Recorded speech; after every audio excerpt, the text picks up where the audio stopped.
warahmatullahi wabarakatuh. My name is Siti Nurhafidzhoh Binti Shamsuri, matric number 2117922, and this is a video presentation for Engl 2331 Islamic Literature in English.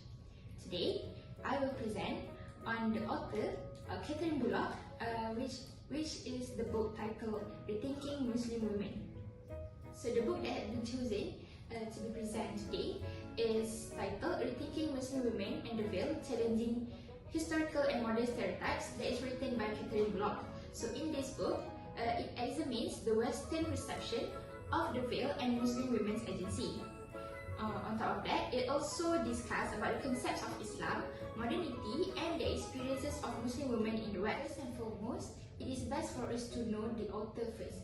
So the author's name is Katherine Bullock. Katherine Bullock is a Canadian academic and scholar. Her study focuses on Islamic feminism and always talks about Muslim women's rights.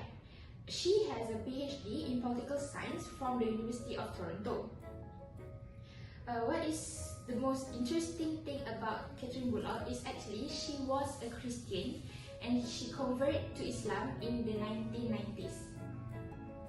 So it is amazing how a Christian who converted to Islam and talks mainly about Islamic feminism. Now let's move to the introduction part of the book. In this book, Bullock talks about the West view of the veil. The veil is also known as the hijab.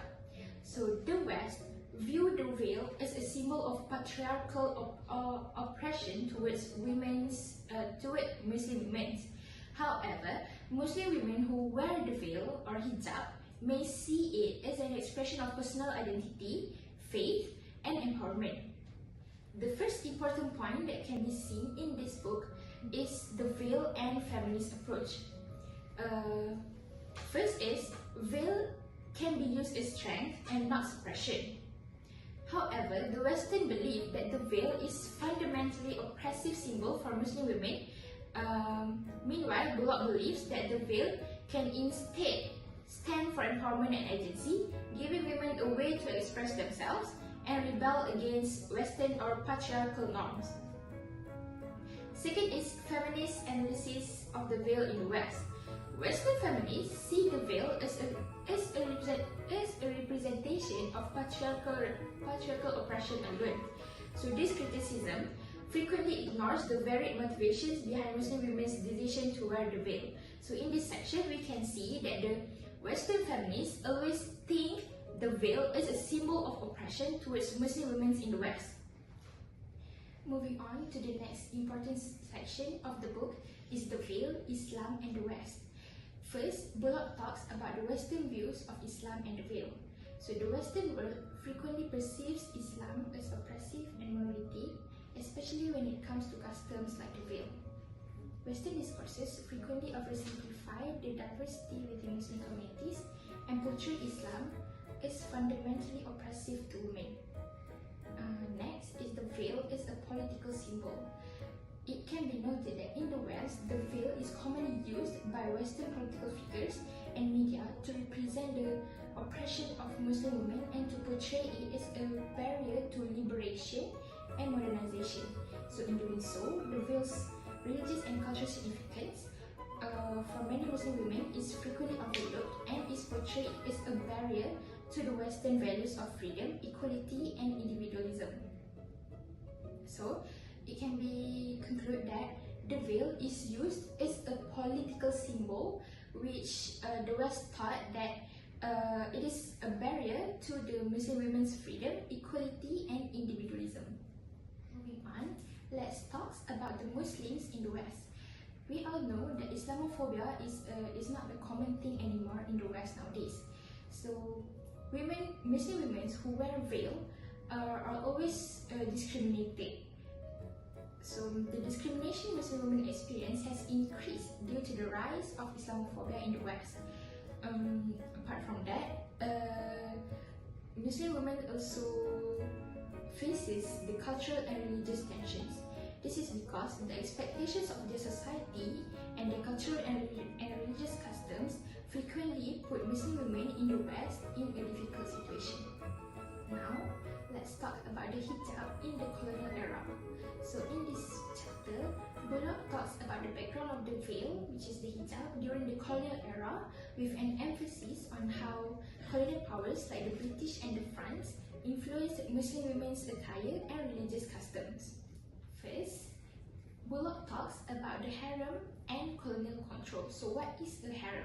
Harem is actually the separate part of a Muslim household reserved for wives, concubines, and female servants in former time.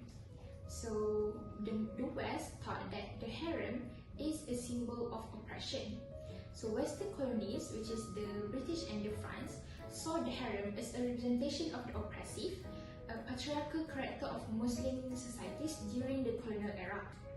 Women lived in private quarters, which is called harems, which were frequently depicted as places of sexual oppression, detention, and subordination. So next, let's talk about the harem and the politics of colonial control. So in the minds of colonial powers, the harem came to represent the ways in which they dominated the personal and private worlds of Muslim societies. Another important point in this chapter is the meaning of hijab for modernizing elites. So the modernizing elites have two perceptions towards hijab. First is rejecting and accepting. First, modernizing elites and the rejections towards hijab. So the hijab was rejected or marginalized as a result of modernizing elites' attempts to promote westernized cultural values and dress codes as symbols of modernity. So modernizing elites frequently reject hijab because they want to follow Western cultural values and dress codes. Next is accepting hijab. So contemporary perspectives on hijab among elites. Nowadays, modernizing elites has changed from rejecting towards accepting hijab because some modernizing elites have started to view it as empowering or compatible with contemporary life. Some also think that hijab can be used as a fashion. Now I will talk about the second chapter of the book, which is perceptions and experiences of wearing hijab in the West. So this chapter talks about how Muslim women in the Western societies experiences of wearing hijab and how it is perceived by both the broader society and by the women themselves. So actually in this chapter, Bullock goes to interview not each and everyone, but Muslim women that live in the West and ask them about their own experiences by wearing hijab while living in the West. First is the perceptions of hijab. Muslim women who had been interviewed by Katherine Bullock say that hijab is used as a symbol of modesty and religious identity. So actually the hijab is a meaningful symbol of modesty and religious devotion. So we all know that it is compulsory for all Muslim women to wear hijab to cover their aura. So it is a symbol of modesty and religious identity. Next is the hijab is used as empowerment for some women. So the hijab is a choice that empowers. It gives Muslim women a means of taking back authority over their bodies and opposing the objectification that is frequently encouraged by Western ideals of beauty. So it can be said that if we wear hijab, we are actually far from the dress code or beauty standard of the Western. So it can be used as an empowerment for some women. On top of that, Bullock also talks about wearing hijab in the West and everyday experiences. This section talks about the everyday experiences that the Muslim women experience in the West. First is the challenges in the workplace and education. So Muslim women who wear hijab at work may result in harassment at work, discrimination during the hiring process, or obstacles to career advancement. Similar to these, students may experience bullying or unfavorable attitudes from classmates and even teachers in the educational settings. So this can be related to the contemporary issue, which is the ban of wearing abaya and hijab in France, for students in France. Next is stigmatization negative stereotypes. So, Muslim women who wear the hijab in the West often face stigmatization and negative stereotypes based on their dressing, which is when they wear hijab. So, the West often have negative stereotypes towards Muslim women who wear hijab. They feel like hijab is not something that is compatible or something that is a barrier for the Muslim women to express themselves.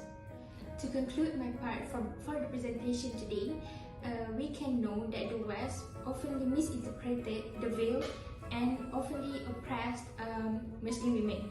So it is important for us to know why Muslim women wear veil. It is as a sign for empowerment and not as a sign of oppression towards the Muslim women. I think that's all for my part for today. Thank you.